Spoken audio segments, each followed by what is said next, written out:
Shalom à toutes et à tous, on est très content de se retrouver comme chaque vendredi avec le Rav Yehuda Benishak de la communauté des Mouna Shlema. Cette semaine particulière, parce que déjà il faut remercier le Rav, puisqu'on a eu le mérite d'écouter chaque matin le Rav. C'était sur les halachot du Mashiach, Ilchot Rambam, Ilchot Melachim. Vous pouvez retrouver tous les replays sur l'Ilmod et je vous conseille de réécouter, c'était passionnant. Et comme chaque vendredi, on va voir le cours sur la paracha, Parashat Baalotra, et le titre qui a été donné, Les fruits de la terre. Rav, vous pouvez rallumer votre micro. Et bien sûr, ça a été dédicacé par deux personnes. Donc n'oubliez pas que vous pouvez toujours dédier le cours, les Nishmat ou la Tzlacha, mais c'est surtout pour la Tzlacha de tout le Ham Israël. Bechavod Arabi. Toda Rabba Aaron, évidemment une grande correction. Il faut surtout pas oublier que c'est la paracha de Shlach. Oui, Shlach Shlach Lecha. Lecha. Et ça a des conséquences. On va en parler tout de suite. Et voilà, on est à nouveau la veille de Shabbat. On n'a pas l'impression qu'il y a une semaine qui s'est passée avec une semaine tellement émouvante, avec une dimension tellement phénoménale, historique, d'ordre cosmologique, on peut dire, et qui a survolé le temps depuis la Perse d'antan jusqu'à la Perse d'aujourd'hui. On va consacrer le cours 3 fois. Alors, la première fois, le cours est consacré à Chaim Victor Levi Ben Frecha, Zichrono Livracha, par Geveret Rita Levi et ses enfants. Le cours est aussi consacré à la mémoire de Avraham Ben Michael Verosa de Paz, Zichrono Livracha, par sa femme. Le cours est aussi consacré à la mémoire de Mireille Myriam Faro Aléa Shalom, Bat Shlomo et Masouda, par ses enfants Alain, Josette et Ruti.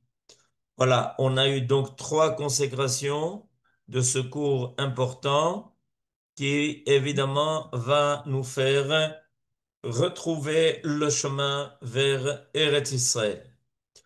Alors, la paracha de Shlach, la paracha que nous allons lire ce Shabbat, évidemment, est tellement pleine de sens. Il suffit de voir les images qui défilent devant nous pour comprendre la grandeur, la dimension de ce que nous vivons. Euh, gardez en mémoire ces moments extraordinaires. Alors, je voudrais aujourd'hui me pencher avec vous sur quelque chose d'un peu surprenant.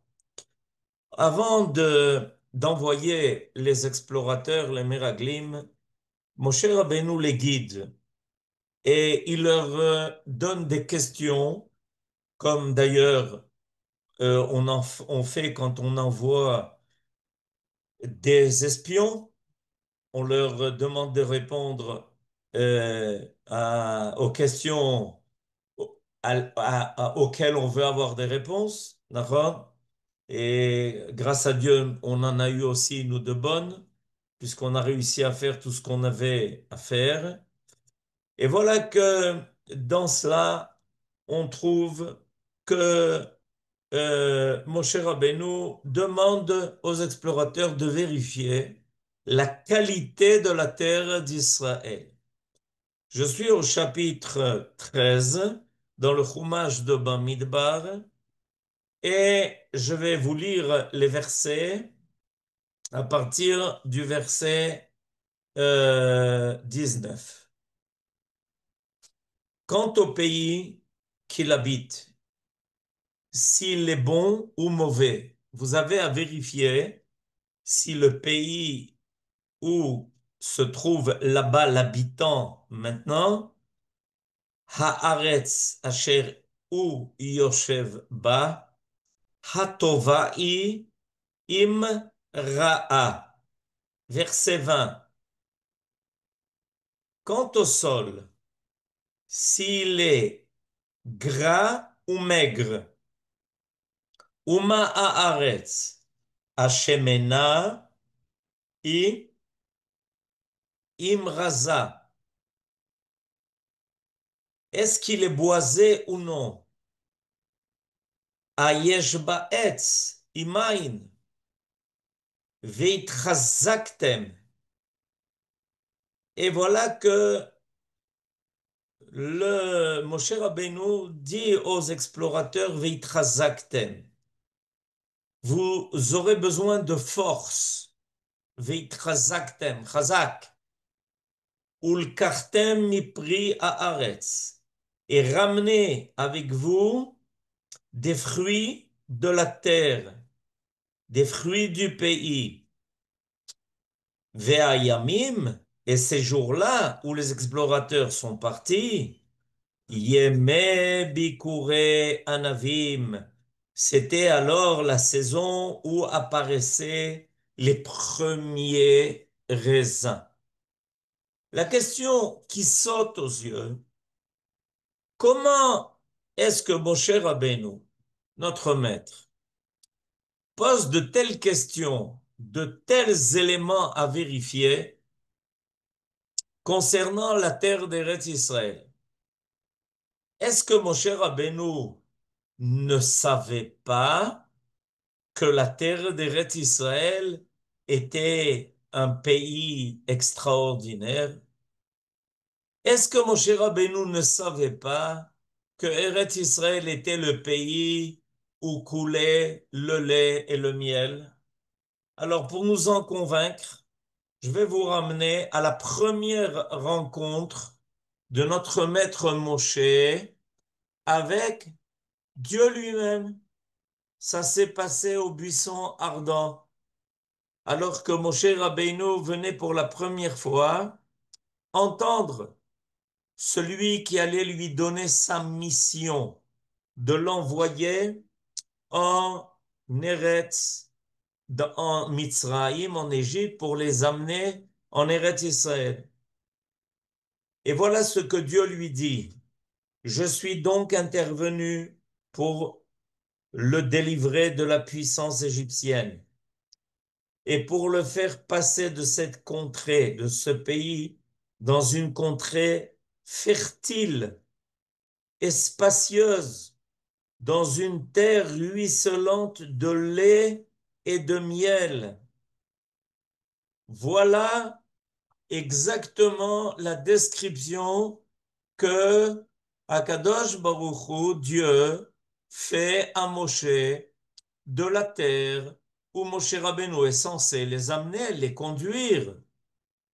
Est-ce qu'on peut avoir une définition plus extraordinaire de telles louanges concernant la terre d'Eretz Israël que de telles louanges? Vous avez entendu chapitre 3, verset 8 dans le livre de Shemot.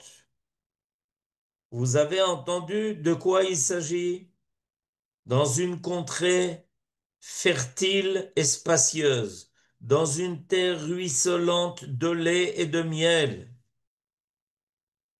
Pourquoi donc Moshe Rabbeinu a-t-il eu besoin de demander aux explorateurs de glaner de tels renseignements concernant la terre, alors que Moshe Rabbeinu le savait parfaitement et que le peuple d'Israël le savait aussi? Vous savez pourquoi le peuple d'Israël le savait aussi? Parce que le peuple d'Israël était les descendants de nos ancêtres. Il était les descendants de Abraham, de Yitzhak et de Yaakov qui avaient vécu en Eretz Canaan avant de descendre en Égypte. Et quand nos ancêtres ont vécu en Eretz Canaan, il est bien clair qu'ils ont vu en quoi consistait cette terre, comment elle était une terre fertile, comment cette terre avait des richesses extraordinaires. Alors pourquoi est-ce que Moshe Rabbeinu pose de telles questions? Et la deuxième question, est-ce que c'est le rôle des explorateurs? Est-ce que c'est le rôle d'espion de parler de la qualité, de la fertilité, de la capacité agricole de la terre? Est-ce qu'il n'aurait pas été plus important pour des espions que de donner des renseignements sur la quantité de la population? Nahon, il y a eu la famine à l'époque de nos ancêtres en Eretz Israël, mais c'était une famine qui venait évidemment d'un manque de pluie. Mais avant que la famine n'arrive, nos ancêtres ont vécu une réussite extraordinaire en Eretz Israël. On nous parle des troupeaux de Abraham, de Yitzhak. On nous parle de la richesse de Yaakov. Et pourquoi se pencher sur la qualité de la terre d'Eretz Israël?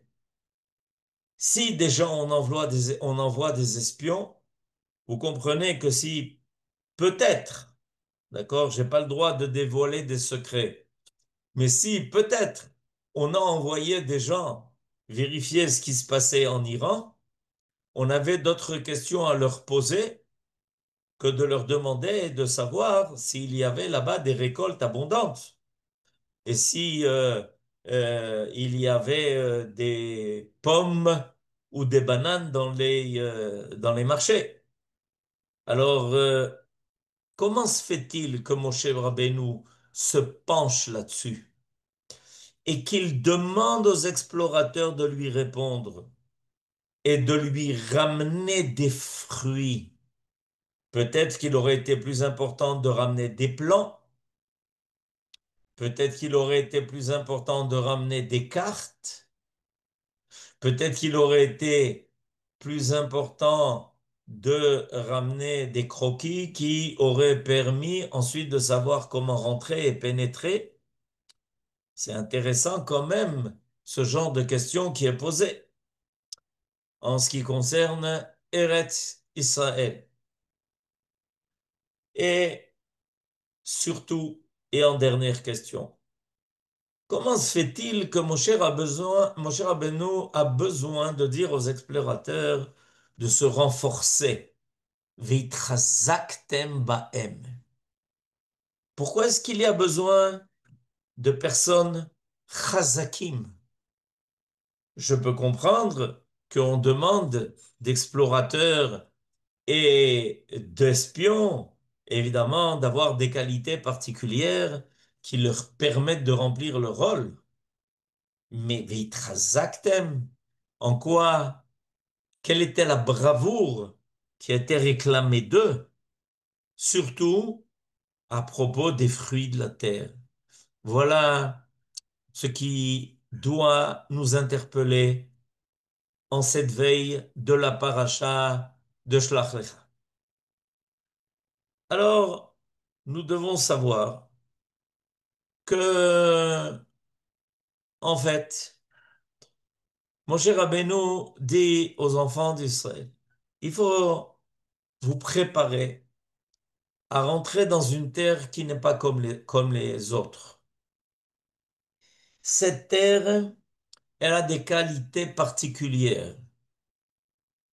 Ce n'est pas une terre qui est dirigée, surveillée uniquement et contrôlée par des lois qui sont naturelles.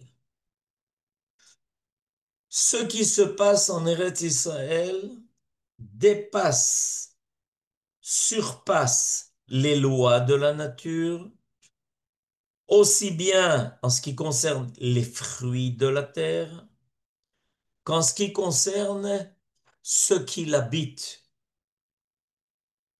et ce qui concerne l'histoire qui s'y déroule. On va rentrer dans un pays qui est particulier. Ce n'est pas un pays dont toutes les lois que nous connaissons sont dictées seulement parce que les hommes arrivent ou n'arrivent pas à faire.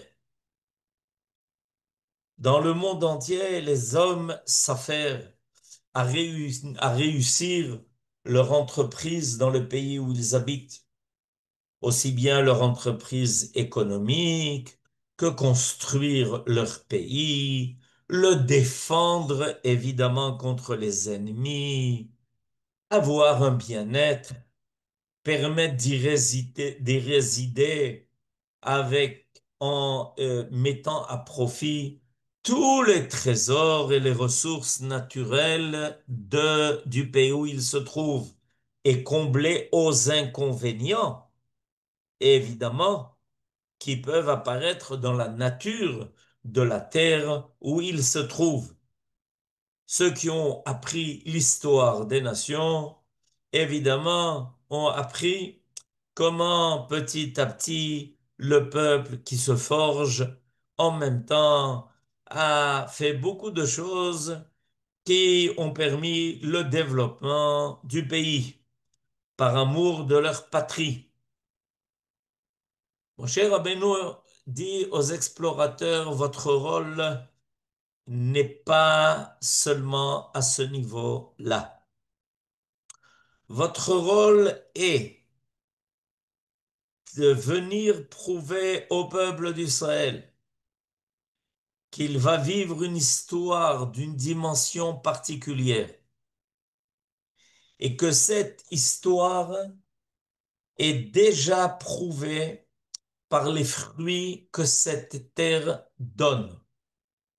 Les fruits que cette terre donne ne sont pas des fruits qui ont une dimension naturelle. Pour ramener une grappe de raisin, il suffit en général d'une personne à peine. Pour ramener une grappe de raisin à l'époque des explorateurs, il en a fallu 8.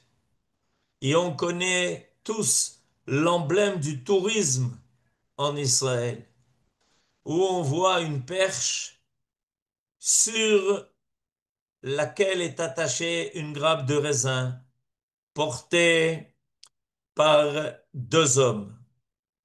Mais en réalité, nos sages nous transmettent qu'ils n'étaient pas 2, ils étaient 8. Alors, vous vous rendez compte un peu? À chaque extrémité de cette perche, il y avait 4 explorateurs. Et au milieu, il y avait une grappe de raisin. Veitrazaktem, vous avez besoin d'être fort. Non seulement fort de façon physique, mais vous avez aussi besoin de votre force, pour arriver à comprendre la nature et l'essence de cette terre.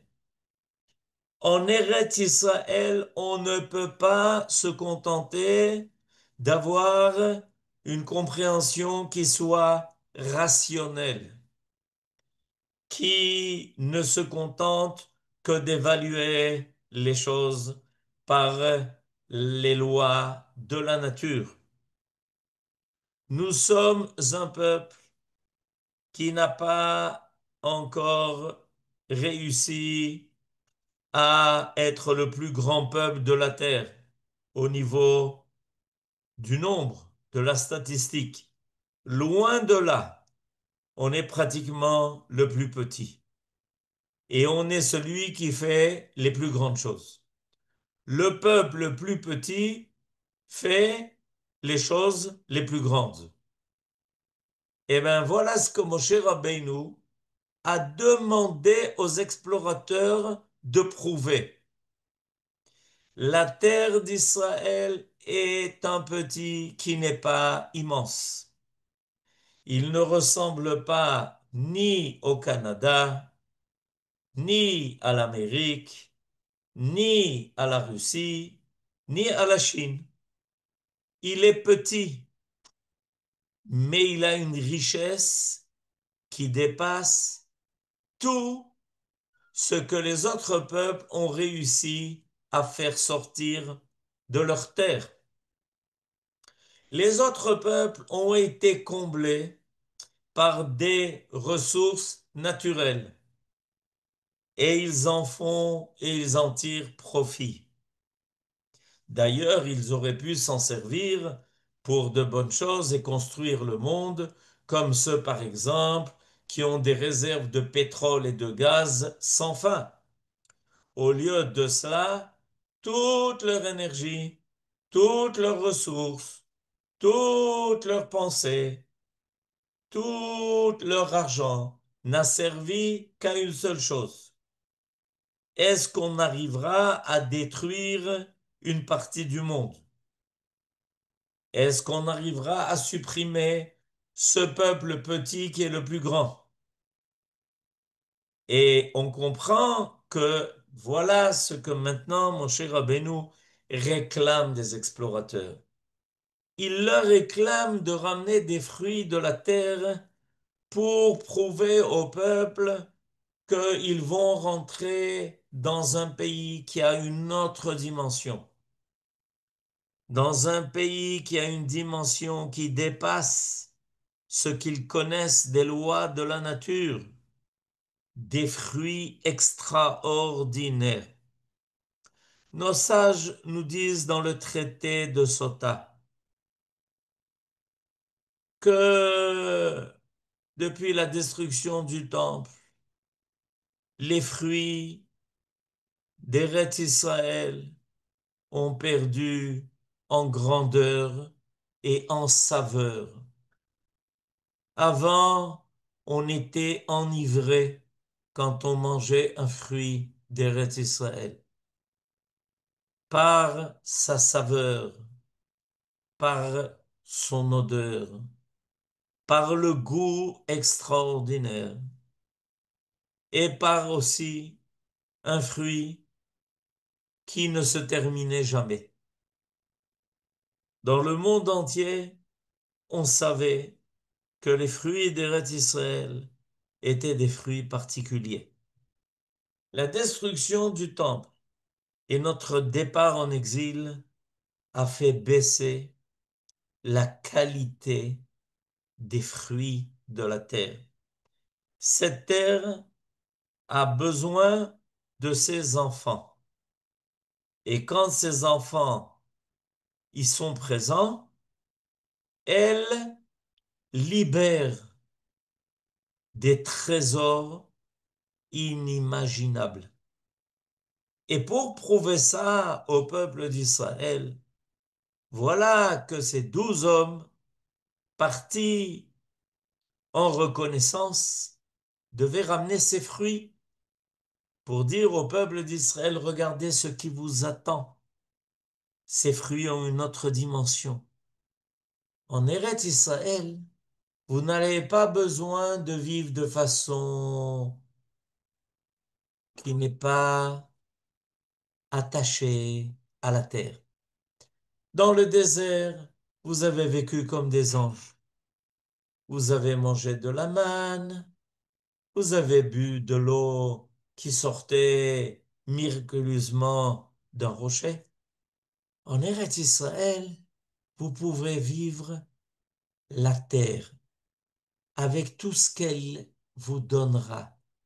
On a en abondance, comme une bonne mère qui donne à ses enfants le meilleur d'elle-même, qui lui donne son lait à elle. Eretz Israël, Eretz Zavat Chalav Udvash. C'est elle qui donne le lait qu'elle a en elle pour ses enfants, comme une mère qui allait ses enfants. Et ce lait, c'est comme du miel. Il a un goût et une douceur particulière. Le nourrisson ne veut aucune autre nourriture que celle de sa mère. Et mon cher Rabbeinu a demandé à ses explorateurs de ramener ses fruits et de venir le prouver aux enfants d'Israël pour précisément leur faire comprendre qu'en Eretz Israël, ils allaient mener une histoire particulière. La force d'Eretz Israël est capable de donner force à tout ce qui se passe dans le monde. Cette terre donne ses fruits, donne espoir et donne aussi une pensée lucide, éclairée, qui permet au monde de découvrir une autre qualité de vie, une autre dimension de vie, où on n'a plus besoin de lutter pour essayer de s'emparer des ressources que l'autre a. Il y en a pour tout le monde. Noten lechem lechol basar. Amotzi lechem mina haaretz. En Eretz Israël, on n'a pas besoin de manger beaucoup parce qu'on mange en qualité. Quand un nourrisson se nourrit du lait de sa mère, il n'a pas besoin de beaucoup.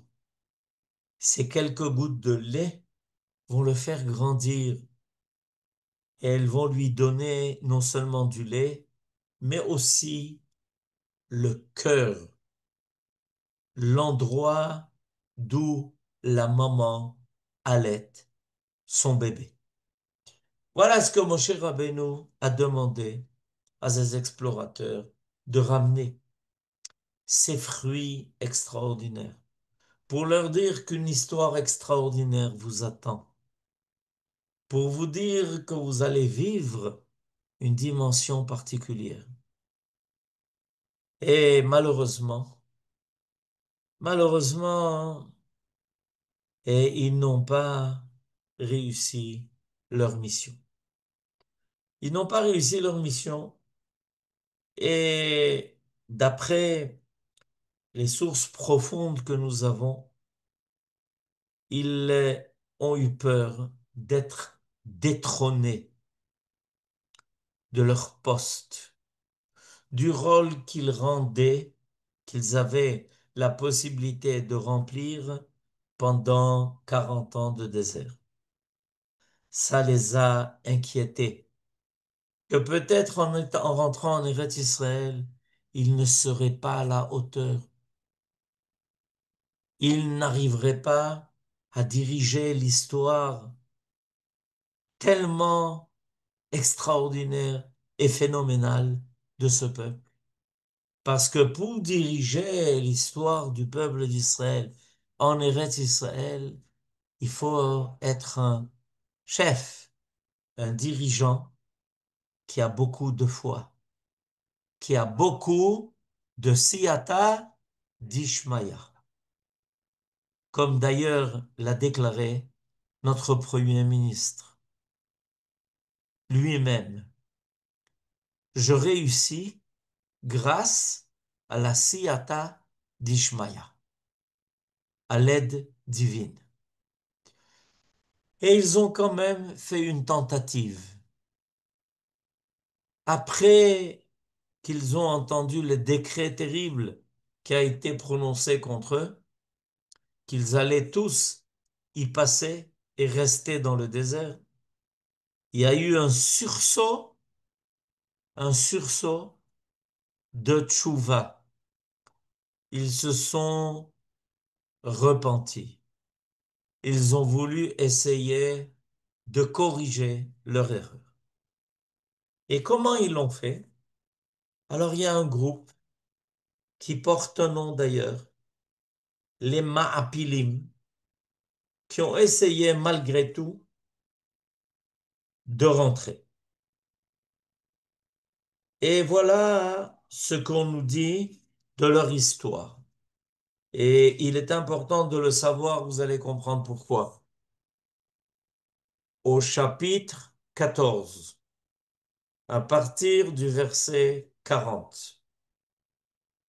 Voilà ce que la Torah nous raconte. Le lendemain de bon matin, il y a donc du décret qui a été prononcé. Ils se dirigèrent vers le sommet de la montagne, disant, nous sommes prêts à marcher vers le lieu que l'Éternel a désigné, car nous avons fauté. Moïse leur dit, pourquoi transgressez-vous la parole de l'Éternel? Cela ne vous réussira point. Cela ne vous réussira point. Or, voilà que il y a maintenant à peu près 80 ans, malgré le barrage des autorités britanniques, les Juifs ont décidé de revenir chez eux et de franchir tous les obstacles que les Britanniques avaient dressés autour d'Eretz Israël. Et figurez-vous qu'ils en ont arrêté même une partie et qu'ils les ont mis dans des camps à Chypre pour ne pas leur laisser continuer leur voyage et leur chemin vers Eretz Israël. On les a appelés les Ma'apilim, c'est-à-dire, incroyable mais vrai, du nom de ceux qu'il y a 3300 ans avaient voulu surmonter l'interdit qui avait été donné à la génération du désert de rentrer en Eretz Israël et qui portait le nom de Ma'apilim. 3300 ans après, des Juifs qui s'appelaient, qui ont pris le nom de Ma'apilim, ont décidé de franchir tout obstacle pour monter en Eretz Israël. Ça a été difficile, ça a été dangereux. Il y en a qui y ont laissé leur vie. Des bateaux ont coulé. Et malheureusement, ils n'ont pas pu arriver jusqu'à Eretz Israël. Mais beaucoup sont arrivés. Et tout le monde a entendu l'histoire de l'Exodus. Dans mon quartier, il y avait un homme qui était d'ailleurs sur ce bateau. Aujourd'hui, ce matin, à Ashdod, est arrivé un bateau avec 2000 Israéliens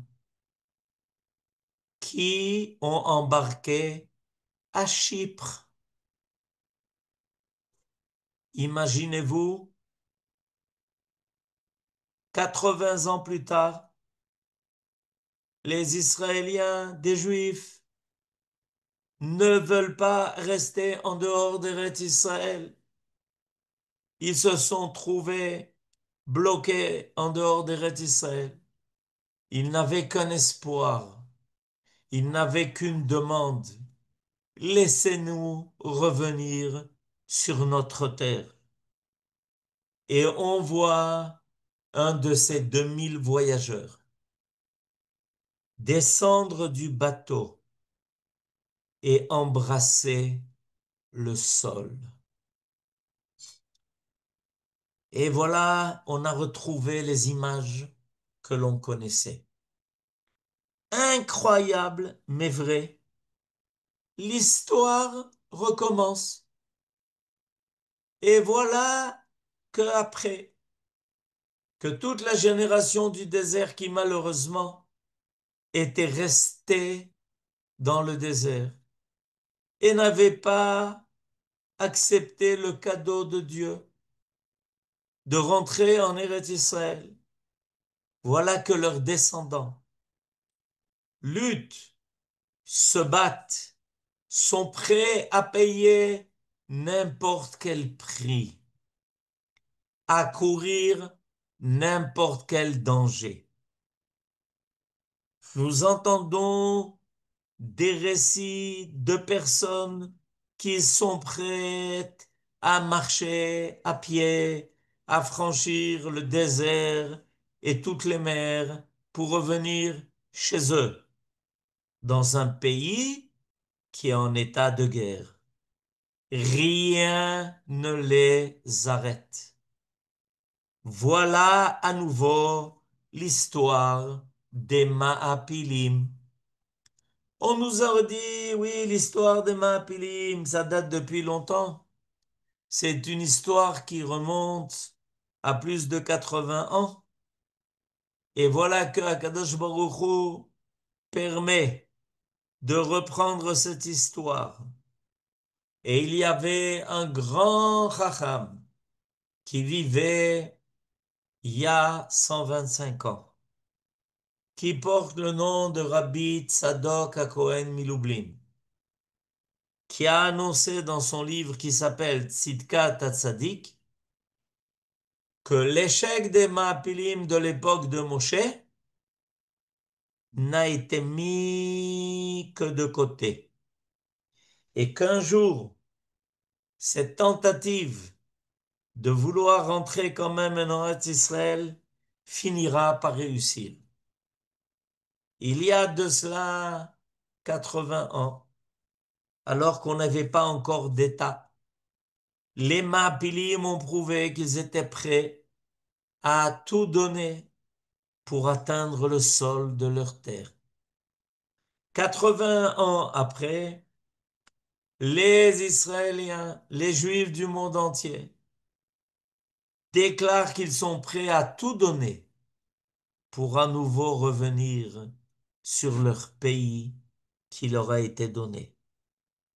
Incroyable de voir comment notre génération est capable, à la force de mener tous les combats sans hésiter, avec un don de soi extraordinaire de la part de tous, des civils comme des soldats, de ceux qui sont là comme de ceux qui veulent y arriver, pour prouver l'amour de la terre que Dieu nous a donnée. Shabbat Shalom et des bonnes nouvelles pour tous. Amen. Ken Yehi Ratzon. Merci d'avoir visionné cette vidéo. Je vous invite à vous abonner à notre chaîne InMode pour plus de replays, de conférences, de cours, d'interviews. Cliquez sur le bouton juste ici et vous êtes abonné à l'InMode. À très bientôt.